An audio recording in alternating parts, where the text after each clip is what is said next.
Okay, good evening. Welcome to the Village Board Work Session for May 27th, 2025. It's 5 minutes after 6. Sorry for our few-minute late start. We're here in the Village Hall Boardroom, and Village Manager White, would you take roll call, please? Trustee Wyka, Trustee Benoski, Hello. Trustee Mishler, Here. Mayor Domeratz, Here? Trustee Briggs, Not here. And Xander, you can say here. Our student advisor. I'm here. And we expect Trustee Woyko will be here momentarily, but we're going to go ahead and start the business of the meeting. But before we do that, Trustee Benoski, would you please do our land acknowledgement? Before we begin this evening, we would like to recognize the Seneca Nation on whose ancestral territory we are gathering. The present-day village of Fairport sits on traditional Seneca land. The Seneca Nation, with the Mohawk, Cayuga, Onondaga, Oneida, and Tuscarora, make up the sovereign Haudenosaunee Confederacy. With respect, we acknowledge the people of the Seneca Nation on whose land we now live. We honor their present, past, and future contributions to and stewardship of this land. Thank you. That will take us on the agenda to new business. And the first item that we have is a discussion about native plant signage. Trustee Mishler, you're the one who brought this up. Would you like to describe what you were thinking? I sure would. So, just in a recent travel to Toronto, I stumbled upon a native garden, and I just thought it was really neat. They had each one of the native plants labeled both in English and the language of the Seneca people. And for me, just in doing something as simple as that, I felt like it just gave a really nice reminder to residents and visitors alike of our history. And, so I was thinking what a wonderful thing that would be to bring to our own community. And we already have a native garden, so to speak, that was started last year on the south bank of the canal, right? It looks beautiful, and I thought perhaps it would be kind of neat to create some signage both in the English language and the Seneca language. I realized that translation of those the horticulture types, or I don't know if that's the correct term, would be maybe a task to trying to find someone that could do that. I'm sure if, where there's a will, there's a way. Oh, it's pretty impressive. Hadn't even thought of that. Nobody can hear you, Village Manager White, because your microphone's not turned on. it wasn't worth saying. Many people do know that I have a nice relationship with Amber Bay, who's a village resident and also Native American. She's Seneca. And she is actually the one the village has partnered with to help us come and author our land acknowledgement. I have brought this to her attention. She thinks it's a wonderful idea. She actually could not be here this evening, but definitely supports the idea. And I do believe she actually does have connections with people who speak in the Seneca language and probably could help translate if ChatGPT does not help us. But I know that obviously this isn't as simple as that. There has to be a discussion around materials, and we want this to look. And how many? Yeah. So I'm going to interrupt you there because Yep. we're going to start Okay. to get, I think it's a great idea. Yep. I just don't know how quickly it's doable. Sure. With costs and with everything that has to be considered. Mm-hmm. Village Manager White, how many different varietals are in that garden along the canal? So yeah, I just, I don't know, a lot. But is that what we're talking about, just doing this in the Southeast Canal piece? My thought was maybe that's where we start. I know that our tree board worked really hard to also choose native trees to go in our Main Street project as well. So, this was really just kind of a preliminary discussion. We could do both. We could start Or with. we could start smaller. We could start small. I think even starting small, it helps bring an awareness. Yeah. I don't know. I can go back to our plans and take a look at what that looks like, and then try to find something that's small in scale, that's doable, right? And Well, efficient I have a and effective, suggestion but- that I heard about this morning. So at the library, they're finally, Color Fairport Green is going to clear out the garden that's along the library on the edge of Kennelly Park. So think where the mice are. Oh, yeah. And they're going to plant native plants over there. My guess is it will be a smaller area of space Okay. and fewer species. So if we were going to start small,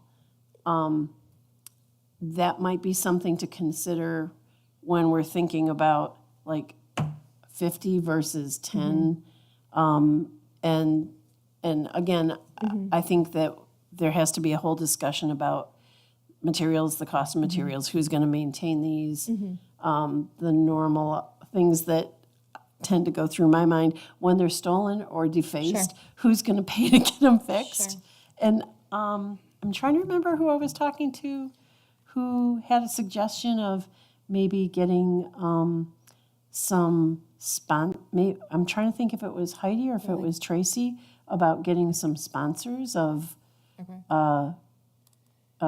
these to help defray the costs. Yeah, I did pull up some possible samples of things. There's all different kinds of places. Like there's one called Sunshine Engravers, and they're just little metal, you have them engraved. Stakes that go in the ground. There's another place called Paw Paw Everlast Label Company. Lots of different places do these. And I just kind of just quickly glanced at the prices of these. They did not appear to be super expensive, even just the metal ones. a pre-made steak that's Yeah. efficient, and you have that etched in there real Yeah. quickly or burned in.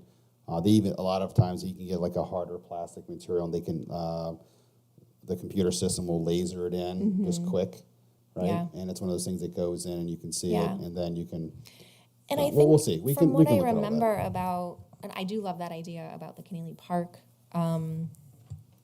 piece too. I didn't realize that was happening. So that's I just wonderful. got further information about it this morning, so it was brand new. The South Bank, though, while there are a lot of plantings over there, there's a lot of repetition of the same planting. Like there's a lot of the oak leaf hydrangea over there, and so I don't know if there's actually a large number of varieties over there. But it might appear to be. I think that there are a lot of them are just repeated. So, and we wouldn't obviously have to name every single. Yeah, you know. So, if there's a whole We can go down bunch there and of take a look the at that. I mean, and scale it back Yeah.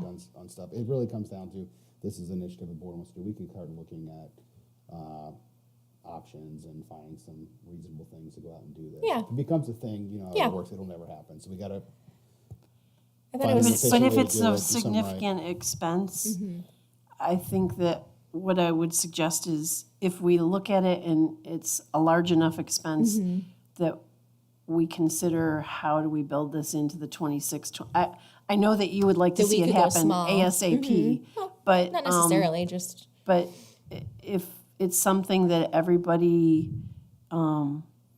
wants to consider doing, then what we would do is look at building it into the capital plan for next year, because we can't go and reallocate yeah. it as Brian made sure that I was aware of. We can't go and reallocate what's there right now, but those are just some ideas. Yeah. Like maybe we start smaller. Okay. Adam, did you have any concerns, questions? Wanted to talk about this? Just kind of adding a few things. I was wondering, I'm trying to remember when you sent it around, you didn't happen to take pictures. I sent a picture. Did you? Okay, I'll have to revisit that again. Maybe So could you that'd be resend great. that to Yeah, send it to Brian and because send I it to think the that'll board help members. us to just imagine that. So that would be cool. Send it to Xander too. Okay, Xander. And what actually, I think Kennelly Park could be a neat place to start that, because we've got there's the concert series. Yep. So that'd be a really cool way to kind of highlight that. And as we figure out how we want to not only label them, but it's probably worthwhile talking about like a sign I mean, I think Okay. theirs is actually just laminated. I don't Yeah, I was think gonna say, it's not fancy. I think we could up the game. We could up the game, but Do you want, But you want to pass it down to Xander? I know you're plugged in, but pass it down so Xander can it's see probably that. worth also saying, like, maybe a little plaque to explaining what and Yeah, why. I think so too. And then what, as we do more research on the types of signs, maybe other things that we could kind of fold in are, maybe they're made out of either a sustainable or recycled material or something like that. Love that. That we could feature. I know we're adding more layers of complication to this, so I'm sorry. Yes. But, that could be, another, just another way to fold some stuff in here. All that still goes around to saying, we do need to look into then what's out there and how much it would cost, how it, Yeah. what maintenance of that would be. But okay. Why don't I take this action from there, since I was in connection with Color Fairport Green? That was at the FPMA meeting, and they're working together with the director of the library to clean that out, and there's a few different people involved. What I can, before we go down any path, see if they have a list of what they're putting in, because I think they have a plan. They've been seeding plants since this winter. okay. I happen to know a couple of the members who have been growing plants, healthy, non-cannabis plants, inside over the winter to plant and work on this garden. And I will reach out and take that action. I'll share it with Village Manager White, and he can also take a look and see if you send out, this is what we looked at, to get some ideas for how much would it cost. And then obviously making sure that we're getting the translations right and the timing on everything there. And I'm trying to remember, last time I was out in Ganondagan, I think they have like a nature trail, and I'm trying to remember if they have signs there as well. So that might be a resource. I could be making that up though. As a sample or kind of a model. Yeah, or just knowing that, okay, maybe that there are folks there who could help with the translation services. 'Cause yeah, that's another. Yeah. I know You Amber's definitely don't want to make sister- something permanent. And then- Amber did say her sister is fluent, Okay. so not that I'm giving a job to Amber's sister that she hasn't agreed to take on, but we do know. I think this is just a preliminary Yeah. discussion. Yeah. Yeah. We're not looking at For sure. That's allocating totally any understandable. money for this. We're just gonna get a general idea, and then maybe we can have another discussion about it in the very near future. I think that sounds great. I think it's an interesting idea, but I would like to see us start smaller rather than take on more than, The entire South Bank as it is. doesn't translate. Did you say it does? It does or not? doesn't? That's scary. But I Or at certainly least it's would a still starting want- point. I would still want, Yeah. Yeah, have it reviewed. Okay. so I take the action to contact Color Fairport Green, find out what exactly they're doing, how many different varieties, and when they will have those all done. Maybe you can take the action of resharing your note or your image with everybody, including Xander and including Brian, so that we're all thinking about the same thing. And maybe if you can do some screen captures of those Sure. those Some of the ones I already found. the ones that you found, so that we know what you were thinking about. Yeah. And does that sound like a plan? And we can look into how much the cost would be for the engraving, and if you want to follow up with Amber and her sister for review purposes. Should we move forward with this right now? If it ends up being too large, we could consider how do we set aside funding and get it done next year. Perfect. Yeah, well, sorry, one thing that just popped in my head too is we'll just want to make sure, depending on the types of signs that we use, if it's going to be out all year, just thinking about durability, in the winter time Yeah. and stuff. And but that's just, yeah. Yeah, these are like metal. They get engraved. Right. I'm just thinking like sometimes kids are running around Yeah. there and like I've fallen on trees little shrubs and stuff before, so. Sandra, do you have putting any on my questions? Little kid hat. No, no. I think you answered all the questions I would have asked, so I think I'm good on this subject. Okay. Heidi, you missed this discussion. Hopefully you'll make it here for the next discussion. Adam, you good? Yeah. Emily, do you feel I feel complete great. with this? Yeah. Thank Okay. you for having that conversation. Brian, do you have everything you need at this point? If we both get our actions done? Okay, and we'll have a discussion again in further detail about it once we have that information. Okay. All right. We do that- much harder things. $5 million Main Street projects. Yeah. Okay. So the next thing we're going to move on to is a resolution regarding pro-housing communities. I'm going to go ahead and read the resolution and ask for a motion in a second, and then we'll open our discussion about why we're doing this, what this means, and I'll let Brian talk about this as well. So I'd like a motion to make the resolution, a resolution by the Village Board of the Village of Fairport supporting the Pro-Housing Communities Program, whereas the Village of Fairport, hereinafter known as local government, believes the lack of housing for New York residents of all ages and income levels negatively impacts the future of New York State's economic growth and community well-being, whereas the housing crisis's negative effects at regional and local levels, we believe that every community must do their part to contribute to housing growth and benefit from the positive impacts of a healthy housing market, the impacts a healthy housing market brings to communities, whereas we believe that supporting housing production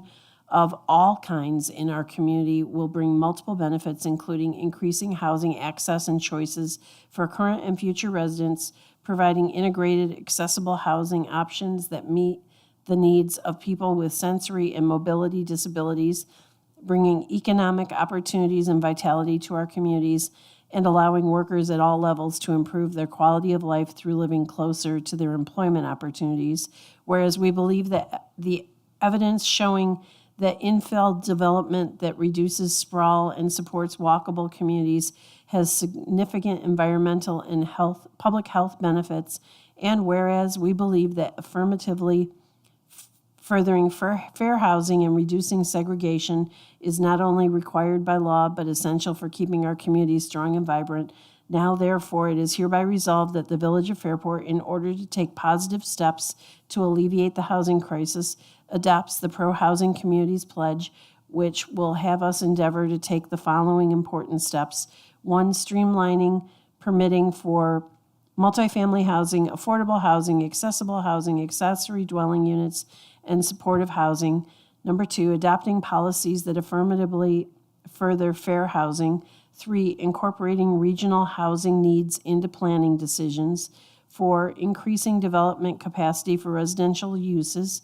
5, enacting policies that encourage a broad range of housing development, including multifamily housing, affordable housing, accessory housing, accessible housing, accessory dwelling units, and supportive housing. Can I have a motion and a second, please? So moved. By Trustee Banowski. A second, Trustee Mishler.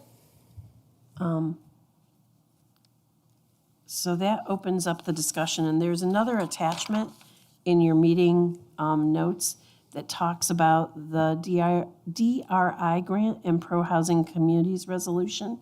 So I'm going to let Brian talk all about that and what's going on in the background to try and further opportunities for the DRI Sure. grant. Thank you, Mayor. So the board does obviously express some interest in maybe applying for a downtown revitalization initiative grant, which those grants are their $10 million grant. There's one that's given out to each regional economic development area, and there's 8 areas in the state. And those grants are generally used for, in addition, like you've heard of New York Ford, we have one now with Iron Smoke and some other things for a couple million. For rehab of existing spaces, downtown buildings, private developments to spur maybe a situation where they're no longer vacant or they need structural issues, or to be a catalyst project to kind of spur increased development, all those types of things that we're currently doing anyway. And it really starts to look at, where are those areas that we can put some money that continue to be a driving force and be an economic driver, whether we're making any improvements to our harbor, right? I mean, that's kind of a lifeblood of what we do, which we all know we want to put more money in that by the day, and it's very expensive. Hi, Heidi. That's what the grant's to do. And those projects haven't been determined. We sent you guys over a cocktail napkin list of just basic things. We're sitting around for lunch for 20 minutes, and truly that's what it was. It's like, oh, what could it be? The sky's the limit, right? But all of those meet criteria associated with DRIs, and whether it be, and we're even going to look at we're trying to look at get a consultant that's going to help us with the grant, but also kind of with this process. It's a fairly lengthy process. Even if you're awarded, trust me, it's 5 or 6 years of going through the implementation stuff. Trustee Bonaski can speak a lot about that. He facilitates some of these. But maybe we look at something that's maybe a little more reasonable and get a $4.5 million New York Forward grant. Do something like that to start off, right? So nevertheless, but why you have a pro-housing community resolution, what's that got to do with DRIs?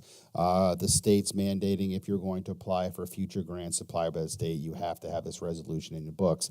And I wouldn't even be doing it now, but when I read through the 82-page document that talks about what's going on, it's absolutely, you need a PhD.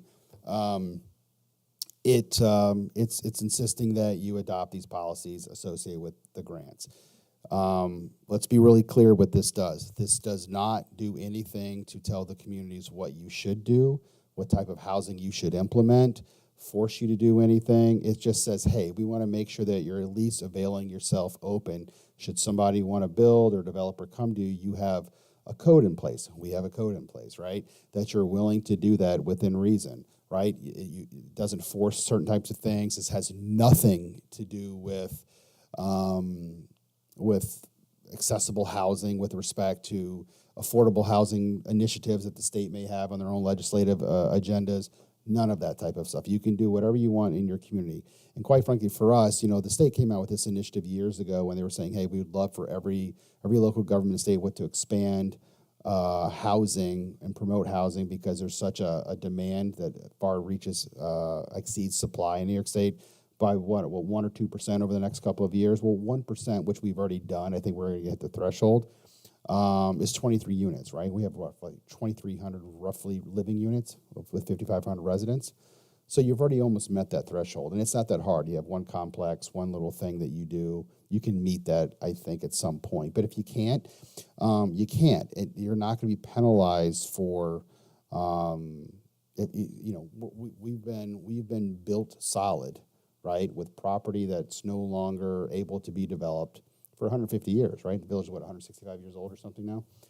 So it's not like something where we can, like in the town, we can annex property or just take property or farmland and it gets developed and you build a unit tomorrow. So, but they're just saying we want you to avail yourself to that if you're willing to do that and have a code that permits a lot of different varieties of things, and which we already do, and right now we're going through that process as we speak. So I want to be very clear on that. I've gotten a few emails from folks that want to twist this narrative, and I want to get ahead of it. It doesn't change has our nothing to do zoning with code? anything. It changes nothing. This is nothing more than a catalyst to get the grant, right? And it doesn't force or tie this board or any future board in this community to do anything other than what they want and what their code permits. What, if any, are the drawbacks to being a pro-housing community? It doesn't There- sound there like there are are. none. Doesn't sound like there are any There's not. drawbacks. And I was just looking at some of the things, we have to submit with this. It'll be a letter of intent, this resolution, our existing zoning map, a link to our zoning code, and how many building permits we've given out over the last 5 years and copies of those or links to those, which we have all that in a digital database we can send with a link tomorrow. That's what they want for this thing. The reason it's coming to you now is once they get all this stuff, there's like an up to a 90-day certification review process, and which is going to be right at the time where we need to submit for either a New York Forward or DRI grant if we're going to do that. So, and if it's not, it says in there with an asterisk, if this is not completely certified, which everybody knows in the state, it's a little bit of a bureaucracy and it takes some time. If it's not, then you're not eligible. And I don't want to miss out on $10 million or $5 million over semantics over a couple of days. So that's why it's coming before you the way it is right now. Just as an awareness thing, the pro-housing community resolution initiative was started not this year, the previous year. Brockport enabled it. I believe, so the Village of Brockport, the Village of Pittsford has done theirs. Those were, Churchville probably did theirs, because anybody who wants to apply for any grant money from New York State must do this, and it does, where if we turn the clock back and went before those 2 years, there was an initiative where the governor came out and said, everybody's got to build ADUs. And We're going to overrule home rule. yeah, they were going to overrule home rule, and they got big time pushback from the New York State Conference of Mayors, from mayors, that we all signed on and said, yes, we understand that we need more housing, but you don't get to come into our communities and tell us what kind of housing is going to be there. So this was written as a very generic where the other one was a stick, you must do this or you'll get nothing. This is trying to use the carrot stick or carrot methodology of, we're putting something out there that's not hard for you to do, and we're going to give you need to do this resolution, which again is very generic to avail yourself of grant funding. Whereas before, they're like, either you put ADUs in and go with our program, or you won't get any funding. This is, we want you to enable this resolution. You have control over what is built in your community. And this doesn't tell you what you have to build. And to apply for funding for one of these grants, you have to complete this. But it's not telling you you have to go put an ADU in or this exact number of units, anything like that. Yeah, I was going to say, yeah, that's just to further emphasize and clarify. By adopting this, we're not making any zoning changes. No. We're not going through or changing anything on the zoning code. We're basically saying that we'll talk about it, but we're also not saying that we are going to approve anything one way or the other. We're not opening up the village to the state government to say, okay, fine, tell us what to do. It's a very it's a very flexible. Yeah, I mean, there's no quid pro quo requirements associated with this grant and the legislation mandating it. It's just not. So. But and I was going to say, uses 80s so yeah, I've managed like the planning process for a couple of DRI communities. Our handbook is definitely over like 120, 150 some odd pages. It's insane. There's just no reason for it. Yeah. But what's exciting about it is, it unlocks $10 million if you're awarded the DRI grant. The intent behind that, though, is usually there's a match for private or for non-governmental entities that go for it. And it's usually 25% minimum. So, I've worked in some communities where that 10 million, I mean, it sounds like a lot of money, right? If you own 10 million tomorrow, that's a lot for you, but it's for a village. We burn through it. Become a $50 to $100 million catalyst, right? So right. I'll give you $3 million to help out with the can company that, west of Trip Hammer that hasn't been done, but the other property's going to put the other 5 in and we're going to redo all that, right? Yeah. Or it's, whatever you're thinking about, right? So you can do any of those things, but the intent is to spur an economic driver where this becomes the foundation for future growth, economic development, and vibrancy to happen. Yeah, so I've worked places where that 10 has turned into 60. Yeah. Or into 30. Which is good. And that's great. That's great. So the other thing to keep in mind too is like when we put that together, the list of projects that's there, as the application comes through, that should we get awarded the money, that doesn't mean that those are now predetermined. Everybody who's included goes through another application process to make sure that no opportunities are missed, or sometimes something just doesn't work out. So I think that's good to know ahead of time, right? Because you want to make sure that it's a process that's built on transparency, and so yes, there's no predetermined group of projects, even though some projects may be included in the application. It's reset, once you get the award. Heidi, do you have any questions? I know you kind of came in the middle, but I also know that you knew a little bit about this before you got here. Yeah, excuse me. I do apologize for being late. I feel very comfortable with the DRI grant and the process and applying for it and everything, and I appreciate Adam's further explanation of how it all works. So I'm good. Thank you. Adam's in Thanks. trouble because we're gonna get a lot of free labor out of him with this. He signed up Be for it. careful about what you brag about because you're gonna get a big old. it's your I'm baby. happy to help. No. No And help. any, Facilitate. any, No. No.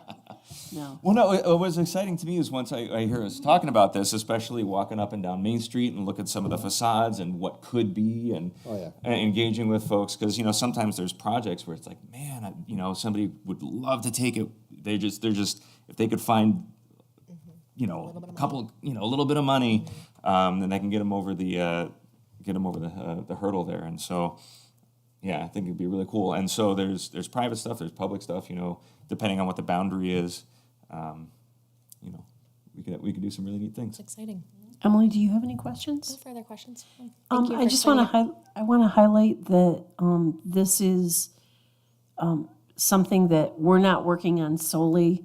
This is a joint partnership between OSED, the Office of Community and Economic Development, and the Village of Fairport, and looking for ways to put together a truly great package of projects to get it approved. And Brian is working together with Jana to John's gonna be a great resource. Did a lot of this in Rochester and beyond, and the very nature that she's willing to take the lead on this, I think it's wonderful. And it's gonna hit everybody's desk. Code enforcement, Jill will be heavily involved in the planning office, and all of us. I mean, the community, the board. I mean, this process. They've got people who've been going on this for 5 years and they haven't implemented anything yet. I mean, it's a process. It's a big partner. This is the state. They're going to be sitting in this room, going over these meetings, going over projects with you guys, telling you what you should or should not do, or you might want to think about. It's a process, you know. And $10 million, as you know, doesn't go very far. But it's a start, and we should take advantage of it because they're going to give it away anyway. And we might as well get our piece. Well, it kind of reminds me of the process when it started for Main Street. Right. Right. It took us forever to do it, but here we are. here we are. All these years later. And Here we are. Brian's bald. I'm going bald. Jason's definitely bald. And look at you. Yep. Adam, do you happen to know? I think it was Saranac or Tupper. One of the Saranac or one. They got a DRI, Saranac Lake did.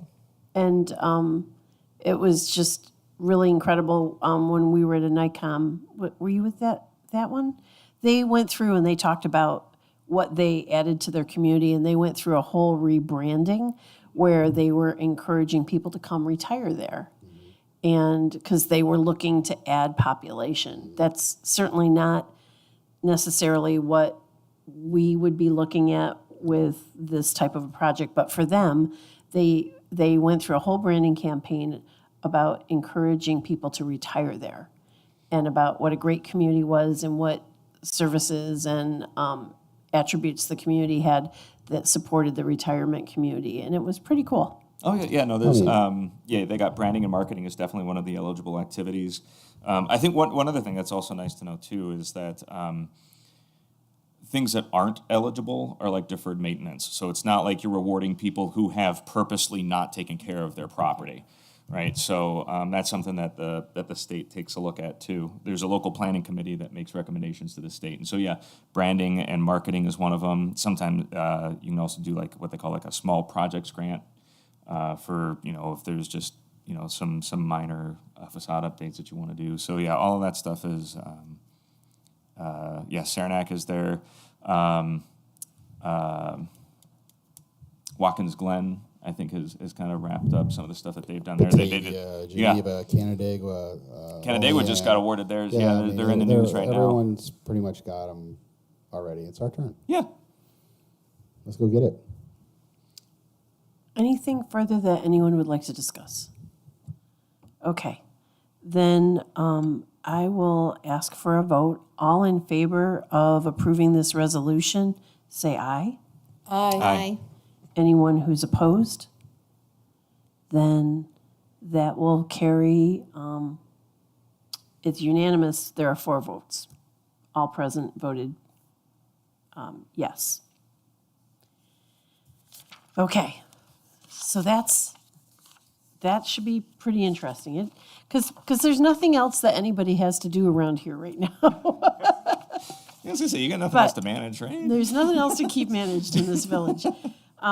It's pretty exciting, so I look forward to where we go with plans, and I'm sure that the board will get to hear what we're proposing when we meet with the grant writer. And you know, it may come out to where we do the analysis and based on our competition and what the market's like and so forth, perhaps we just go for a New York Forward grant. That's $4.5 million. That's much more centrally focused on a project. So we're doing this, or we're redoing this building or whatever. That's fine too, right? It's a lot.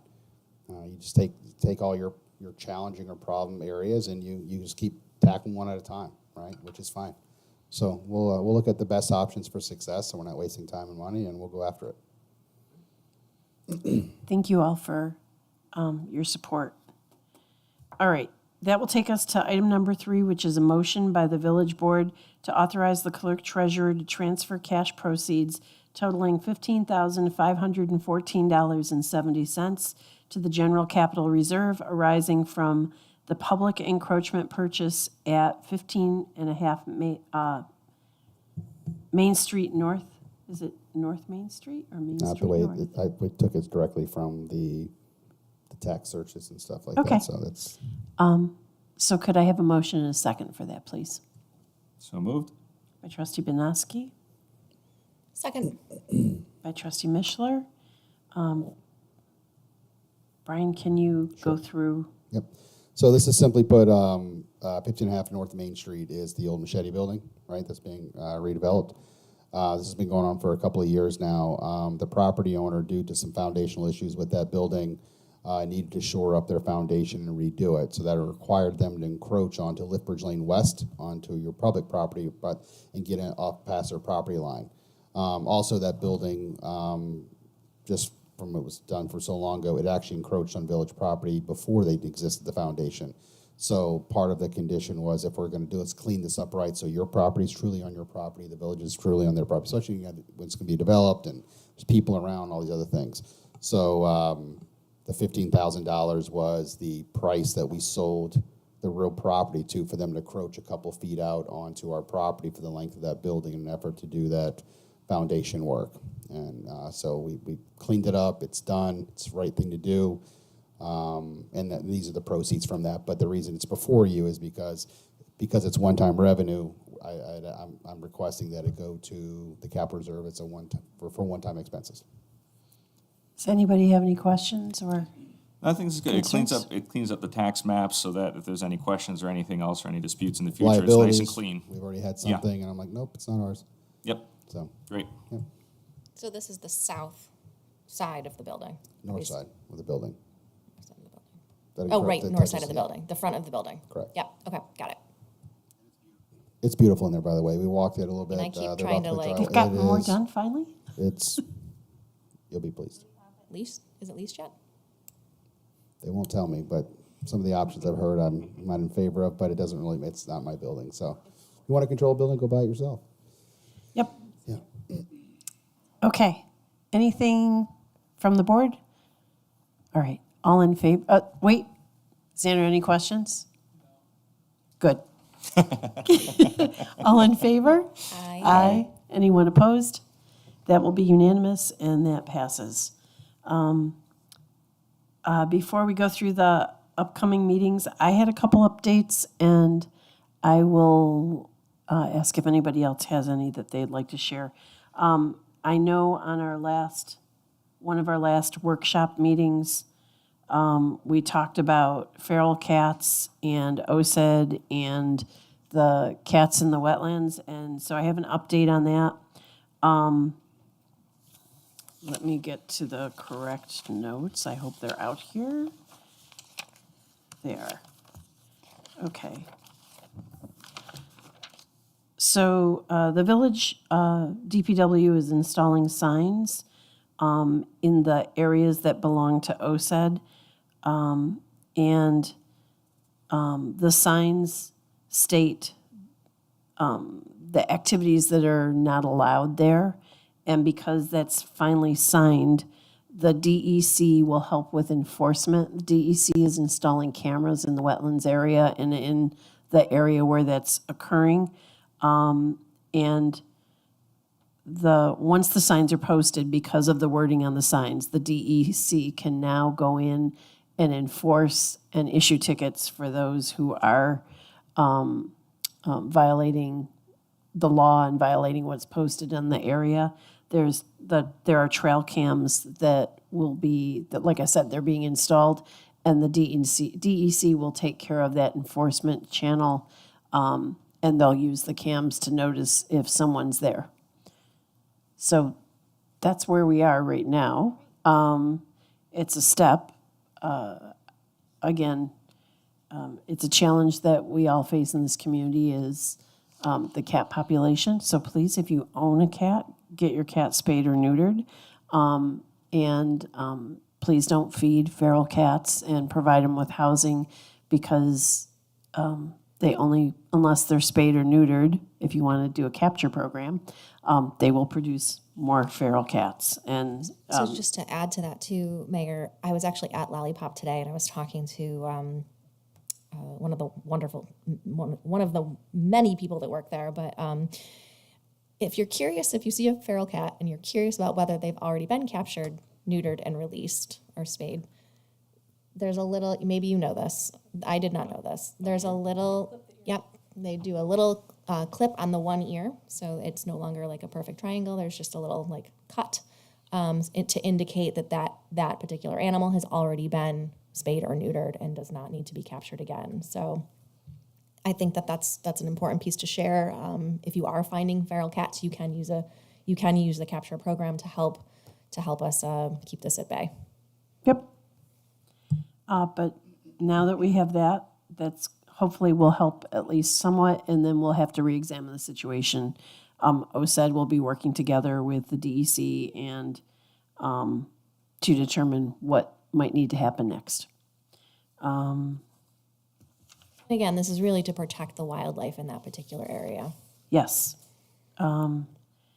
Okay, so that one I got covered. This is an informational only, but I'm making sure that I'm sharing it. The town of Perrington will be installing a fence around the community garden at Potter Park. There's no action for us to take. This is information only. The current plans, it's not a solid fence that you can't see through. I know it was described as a stockade fence. When I hear stockade, I'm thinking those 6 or 8 feet tall fences with the points at the top that are wooden. That's not what this is. It's a wire, I don't want to say mesh, but it's a wire fence with wood fencing to hold it in place. It looks very well done, but there is a deer problem, and until the town can install this fence, it's kind of useless to put things in that garden because they're being eaten. And as I've shared with a couple of people, my neighbor, even though I live in the village, my neighbor across the street said she was racing a deer up our street a couple days ago, and she chose to pull over and let the deer race along on its own because she wanted to keep her minivan. And she feared that if it decided to like give her one of those shoves off the road, that the minivan wouldn't come out of this too well. Again, there is no action for the village board to take. The town of Perrington maintains all of the different pieces that are in Potter Park, whether it's the Tiger in Tow or the pickleball courts or the children's playground or the baseball fields, the community garden. They are the folks who maintain and run the community garden, and I'm feeling pretty sure that everybody on this board was strong supporters of having that community garden. Just to also kind of add some context to this, I think was it maybe 10 or 12 years ago when they originally created the garden, there was quite a large collaborative effort I think that the town went through, getting feedback from neighbors that were, most visually impacted by the garden going in. And I think that sort of precedent around getting feedback from neighbors with the changes to the garden came up when neighbors in close proximity to the garden discovered that a new fence was going in. So I don't know if it was just an oversight on, I don't know if it was an oversight, whose oversight it was. I don't know if it was village oversight, I don't know if it was the town oversight, but there hasn't been a whole lot of engagement from neighbors around how, and it could look beautiful. I mean, it could absolutely look beautiful. It's it just isn't, there pretty wasn't, transparent fence. It's not going to. right, and that's what I'm saying, but I think what the feedback was that they appreciated, 10 to 12 years ago, that just a lot of participation and collaboration from neighbors, not even necessarily like a historic preservation commission. So as a trustee who's trying to represent her, her village community and her neighbors, I just want to share that piece that neighbors just really wanted and want to be a collaborative piece with this. And the one simple suggestion that I kept hearing from neighbors in that area, because I did, visit after seeing the materials that Brian, you sent us, and sort of the design layout that was sent by the fence company.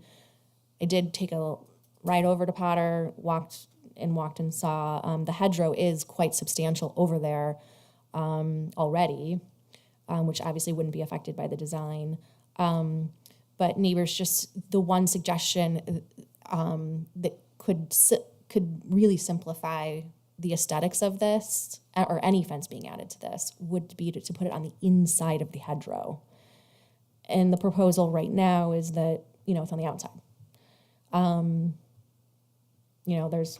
There's an architect that lives on Potter that, this is what he does for a job. So he's like, it can be done. It could go on the inside. If nothing else, and I know this is a town project and this is not anything we're voting on right now, but the feedback that I would give back to the town is that, engagement in, if you're looking for, further feedback, they're more than willing to collaborate on this and the aesthetics of it. But the one thing that they like straight out of the gate was, why not put it on the inside? It was like, that was a simple solution. It is, So. but those deer will eat the hedgerow as well when they can't get to the rest of it. I've seen it. I'm just. I know. I'm just sharing. I mean, probably no solution is perfectly like. Nope. No right, solution is going to be perfect. And so but there's nothing's perfect. Nothing's ever perfect. That was just the suggestion that came from several of the neighbors in the area. Not even HPC members, just neighbors that live in the area. Other than that,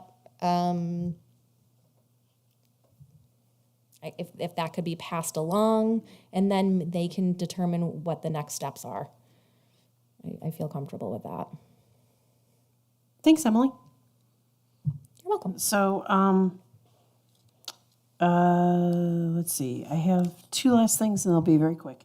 Village signs for highlighting parking and businesses on Main Street. I think there's one on Liftbridge Lane East.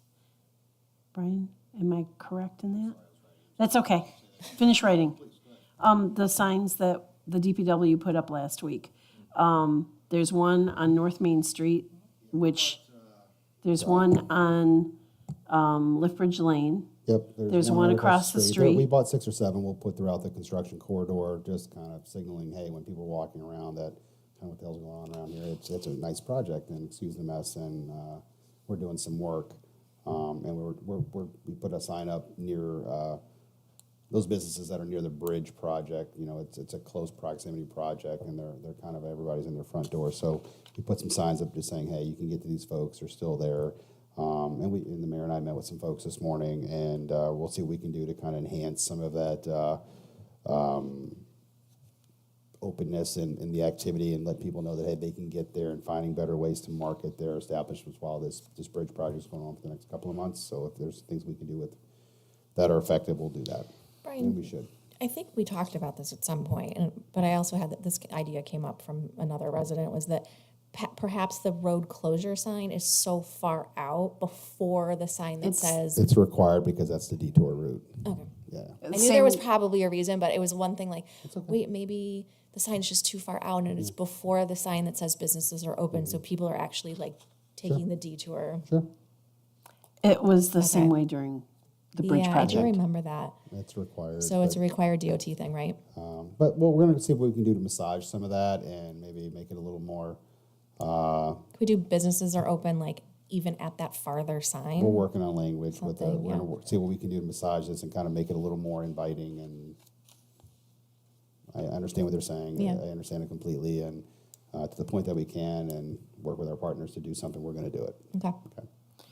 Do you want to give any updates real quick? I'm throwing this out there. On what? Just how things are going on Main Street, how things are going with the bridge. Do you have any digging. updates? No, so they're Don't working shake your well. head like no, that. No, so it's so the section that they're working on is really coming along well.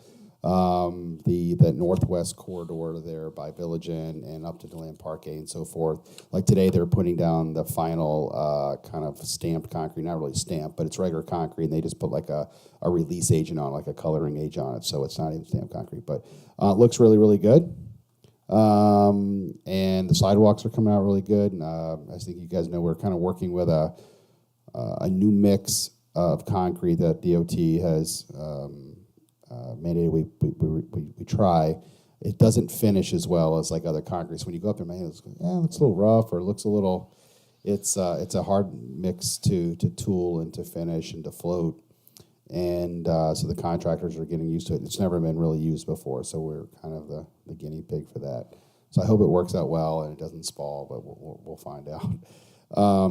But it looks really, really nice over there. It looks great. The new curbing, everything looks really clean and finished out.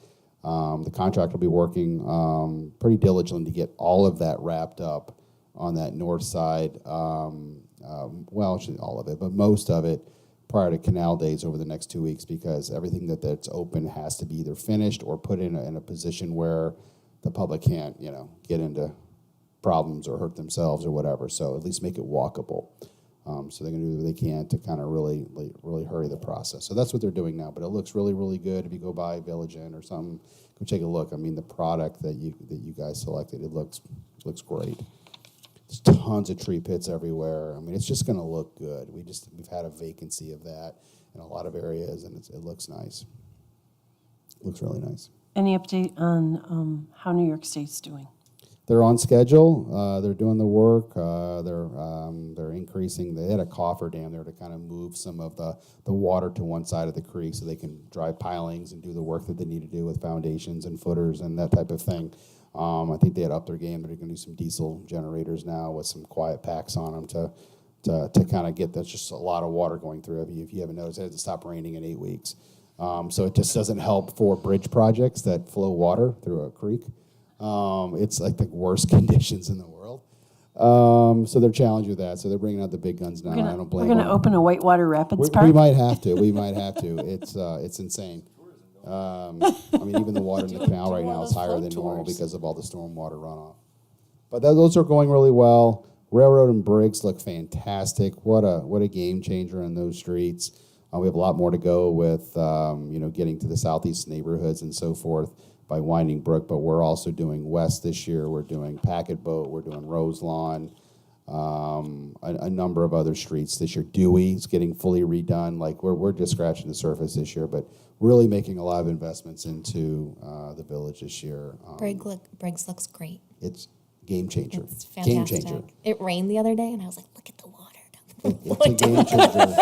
I mean, they did such a good job. You need to get some rubber ducks and put them in the gutters, and you can have your own rubber duck races. They did such a good job with the transit work and getting the grades correct and the pitches. That's really hard to do, especially with a street that had no existing crowning or anything. And to get that right, it's great. I mean, even Railroad Street was a mess. It's got a number of different pitches from a lot of different angles, especially with the creek and making sure that the water naturally runs off the Thomas Creek We dug out probably 2 feet by Public Works to get the grades that she needed in the ground that was existing to get the water to naturally run off. Like, it was a learning lesson, but they did a great job. There is no ponding on Railroad Street, none. It looks great. And they built it enough and strong enough at the base where all those heavy equipment that happens with Parrington Paving and Public Works and beyond is not going to impact it for a long time. So I'm really proud of them. They did a great job. Really good. Some really good project management happening they- within the they've DPW done a on good job. these. The tree lawn is coming in nicely too. It's Yeah. been perfect. I mean, you're complaining about the rain, but it's been really great for growing grass. Yep. And weeds. So I agree. Briggs and Railroad was the next one I had that I said, they're almost complete. I checked with Jason today, and Jason said, almost, not quite, almost. So when that's done, We're getting there's, set up for Canal Days, all that stuff, work's coming on and getting set up and cleaned, and so it's just a process, but yeah, they're moving right along. Canal Days is moving along. This morning, we got an update, the the Merchants Association meeting, and there will be shuttle parking at Minerva DeLand, and they're working something with Assumption, which is between High Street and East Avenue, for use of their parking. There was another church that, I think they're working with the Congregational. Sorry, I gotta stop pointing to where it is in the village from where we are. So they are working together with some of the local churches to increase parking, but they're going to focus on pickup and drop off on Perrin Street, going out to Minerva DeLand. Canal Nights starts Friday, the 6th at 4:30. There's no admission. Atlas will be there. On Saturday, there is a $10 admission for Canal Nights, and that will be the Sky Coasters. And the farmers market will not be open that weekend. I hope that it stops raining on the weekends, because it's supposed to rain again this coming weekend. So we'll all do a rain dance and hope that there is no rain that weekend. I think that's all I had. Does anybody else have another quick update? You good?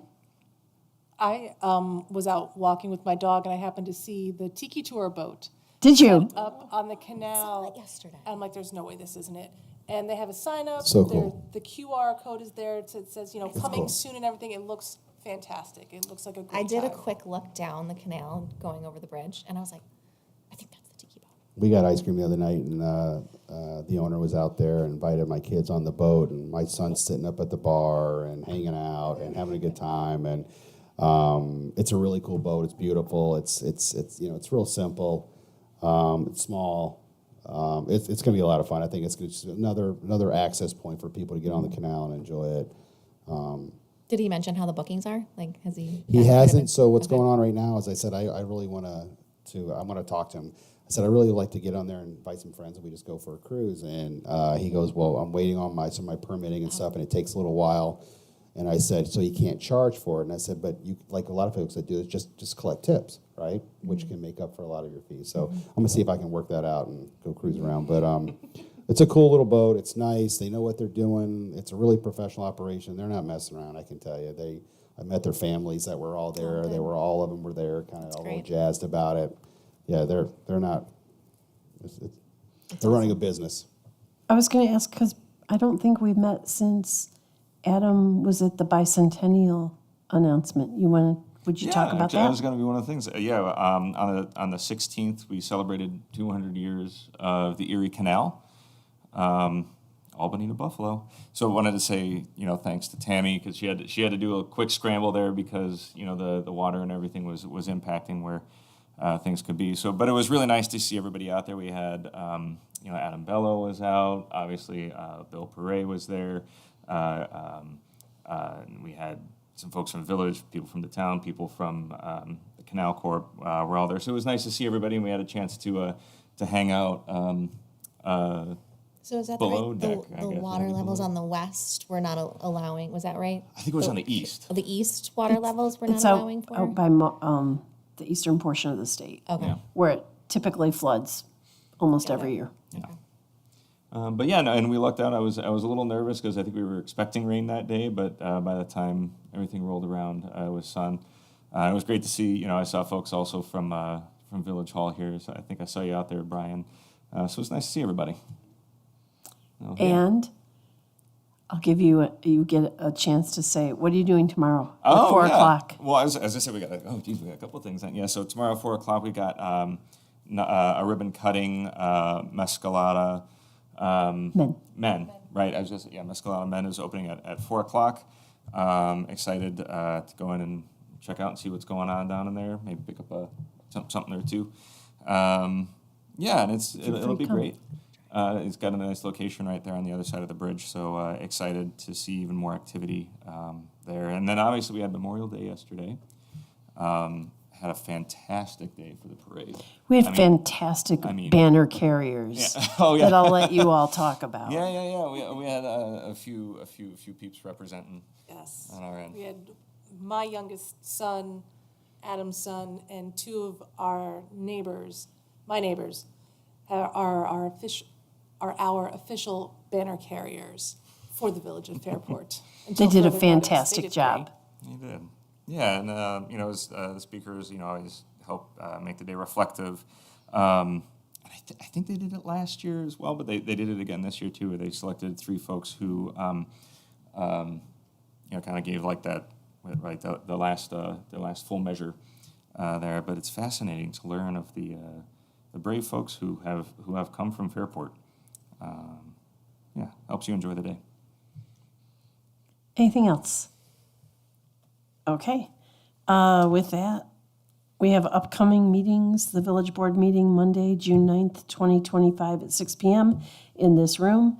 And then our next Village Board work session, Monday, June 23rd, 2025 at 6 p.m. in this room. And with that, I'll ask for a motion to adjourn. So moved. Second. By Trustee Wojtka, Trustee seconded by Trustee Mishler. All in favor? Aye. Aye. Anyone opposed?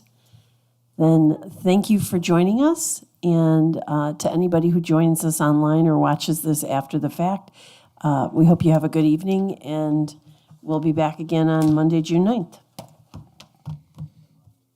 Yeah, go for it. I think we're living the same life, Brian. So, it's on the, I'm part of the board for Fairport Friends of the Library. And I didn't know, sometimes we give money for things. I didn't know if we did Oh, we're talking about for the plants. Okay. said